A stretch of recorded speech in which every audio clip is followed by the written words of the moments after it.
أعوذ بالله من الشيطان الرجيم بسم الله الرحمن الرحيم ويقولون آمنا بالله وبالرسول وأطعنا ثم يتولى فريق منهم من بعد ذلك وما أولئك بالمؤمنين۔ اور وہ کہتے ہیں کہ ہم اللہ پر اور رسول پر ایمان لے آئے ہیں اور اطاعت کرتے ہیں، پھر اس کے بعد ان میں سے ایک گروہ روگردانی کرتا ہے اور یہ لوگ مومن نہیں ہیں۔ وَإِذَا دُعُوا إِلَى اللَّهِ وَرَسُولِهِ لِيَحْكُمَ بَيْنَهُمْ إِذَا فَرِيقٌ مِّنْهُمْ مُعْرِضُونَ۔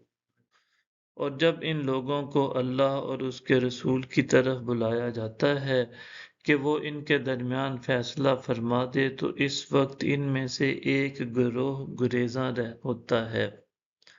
وَإِن يَكُن لَّهُمُ الْحَقُّ يَأْتُوا إِلَيْهِ مُذْعِنِينَ۔ اور اگر وہ حق والے ہوتے تو وہ اس کی طرف مطیع ہو کر تیزی سے چلے آتے۔ أَفِي قُلُوبِهِم مَّرَضٌ أَمِ ارْتَابُوا أَمْ يَخَافُونَ أَن يَحِيفَ اللَّهُ عَلَيْهِمْ وَرَسُولُهُ بَلْ أُولَٰئِكَ هُمُ الظَّالِمُونَ۔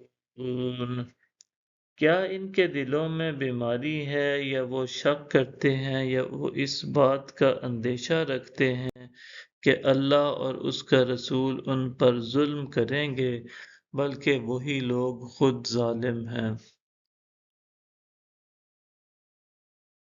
انما كان قول المؤمنين اذا دعوا الى الله ورسوله ليحكم بينهم ان يقولوا سمعنا واطعنا واولئك هم المفلحون۔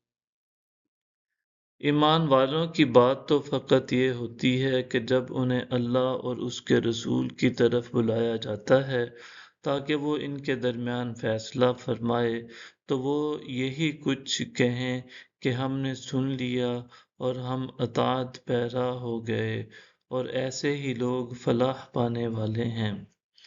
وَمَن يُطِعِ اللَّهَ وَرَسُولَهُ وَيَخْشَ اللَّهَ وَيَتَّقْهِ فَأُولَٰئِكَ هُمُ الْفَائِزُونَ۔ اور جو شخص اللہ اور اس کے رسول کی اطاعت کرتا ہے اور اللہ سے ڈرتا ہے اور اس کا تقوی اختیار کرتا ہے، پس ایسے ہی لوگ مراد پانے والے ہیں۔ صدق اللہ العظیم۔